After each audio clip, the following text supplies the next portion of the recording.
रावण नीति की 8 बातें। निर्णय के पक्के रहो। रावण ने अपने नाना सुमाली से कहा, जो एक बार मैं ठान लेता हूँ उससे मैं कभी पीछे हट नहीं सकता। मृत्यु का भय भी एक वीर पुरुष को अपने वचन से विमुख नहीं कर सकता। किसी की परवाह मत करो। हनुमान जी द्वारा लंका दहन के बाद रावण ने अपने मंत्रियों से कहा, लोग मुझे आज क्या सोचते हैं या क्या सोचेंगे, मुझे इसकी परवाह नहीं। क्षीण बुद्धि वाले इस समाज को तो परमेश्वर भी संतुष्ट नहीं कर पाएगा।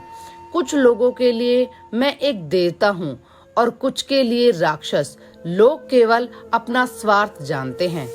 जब आप में उनको स्वार्थ दिखे तब आप उनके लिए देवता हो, और जब उनके स्वार्थ को आप पूरा न कर सको तब आप उनके लिए एक राक्षस बन जाते हो।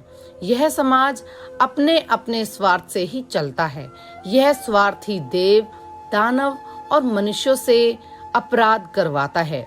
अतः स्वार्थ को छोड़कर जो अपना जीवन धर्म व्यतीत कर सके वह पुरुषोत्तम कहलाता है।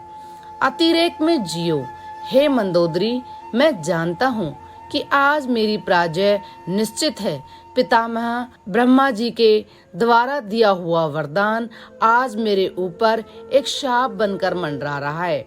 किसी भी व्यक्ति को ख्याति पाने के लिए या तो देव तुल्य बनना पड़ता है अथवा दानव समान। यदि अच्छा बनना हो तो इतना अच्छा बनो कि इंद्र भी अपना सिंहासन तुम्हें दे दे, और बुरा बनना हो तो इतना बुरा बनो कि स्वयं नारायण तुम्हें तुम्हारे पापों से मुक्त करने हेतु अवतीर्ण हो। अतः हे मंदोदरी, आज मैं अधर्म का प्रतीक बन चुका हूँ। अनगिनत पापों से मेरा घड़ा भर चुका है। मैं जानता हूँ कि मैंने अपने अहंकार के कारण नारायण को नहीं पहचाना, और मैं यह भी जानता हूँ कि उनका अवतरण मेरे विनाश के लिए ही हुआ है। परंतु तुम यह जान लो कि रावण कभी नहीं मरेगा। मृत्यु के उपरांत भी यह रावण सदैव के लिए अमर बनकर रहेगा। जो बीत गया, बुद्धिमान उसका शोक नहीं करते। जब रावण की सेना को प्रभु श्री राम की वानर सेना ने क्षति पहुंचाई, तभी रावण ने लंका को संकट से बचाने के लिए कुंभकर्ण को जगा दिया।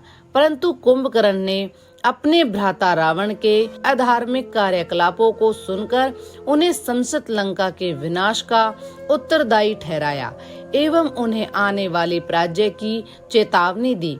यह सुनकर रावण ने कुंभकर्ण से कहा, हे अनुज कुंभकर्ण, जब विनाश के बादल चारों ओर से लंका को घेरे खड़े हैं, तब तुम मुझे यह न सिखाओ कि क्या उचित है और क्या अनुचित। हाँ, मैंने अपने लोभ के वश में सीता का हरण किया और आज वही मेरी मृत्यु का कारण बनने वाली हैं। हाँ, मैंने नारायण को पहचानने में भूल की और उन्हीं के कारण मेरे अनगिनत वीर योद्धा आज वीर गति को प्राप्त हुए हैं। हाँ, मैंने अपने अहंकार के चलते श्री राम के शांति प्रस्ताव को ठुकरा दिया और आज मेरी सोने की लंका एक शमशान बन चुकी है। परंतु जो बीत गया, बुद्धिमान उसका शोक नहीं करते। भविष्य की चिंता कभी कर्मयोगी नहीं करते। इस समय इस क्षण में जो जीते हैं वही महात्मा कहलाते हैं। युद्ध जब आरंभ हो चुका है तो इसे मेरी मृत्यु से ही समाप्त होना पड़ेगा। यही विधि की लेख और नियति है। रावण इसे हंसते हंसते स्वीकार करेगा ताकि इतिहास रावण को भीरू अथवा कायर न समझे। कभी किसी भी हालत में मत झुको।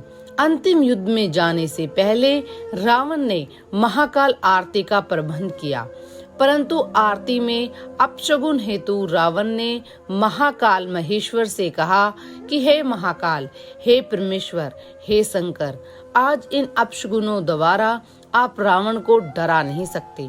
आपने क्या सोचा कि मैं आपका परम भक्त दशानन रावण इन अपशगुनों से डर जाऊंगा और युद्ध को रोककर राम के चरणों में समर्पण कर दूंगा? नहीं, रावण मिट जाएगा परंतु झुकेगा नहीं। अपने आन को बेचकर जो जीते हैं वह एक कीट की भांति हर दिन मरते रहते हैं। दया की भीख में जो रहते हैं उन्हें जीवन भी दया का पात्र बनाए रखता है। इस युद्ध में मेरे अनेक सगे संबंधी, भाई, पुत्र, पौत्र एवं अनेक प्रजाओं ने बलिदान दिया है। आज यदि मृत्यु के भय से मैंने अपने घुटने राम के समक्ष टेके तो मेरे परिवार और लंका के वीरों का बलिदान व्यर्थ हो जाएगा और इतिहास मुझे विभीषण की शांति कायर ठहराएगा। अतः हे शिव शंभु, हे शंकर, हे भोलेनाथ, रावण कभी झुक नहीं सकता।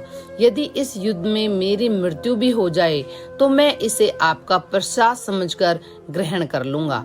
अच्छे कार्यों में देर नहीं करनी चाहिए। अंत समय में रावण ने लक्ष्मण को 3 सीख दी थी। अच्छे कार्य में कभी विलंब नहीं करना चाहिए। अशुभ कार्य को मोहवश करना ही पड़े तो उसे जितना हो सके उतना टालने का प्रयास करना चाहिए। किसी को तुच्छ न समझे। शांति और पराक्रम के मद में इतना अंधा नहीं होना चाहिए कि हर शत्रु तुच्छ और निम्न लगने लगे। मुझे ब्रह्मा जी से वर मिला था कि वानर और मानव के अलावा कोई मुझे मार नहीं सकता।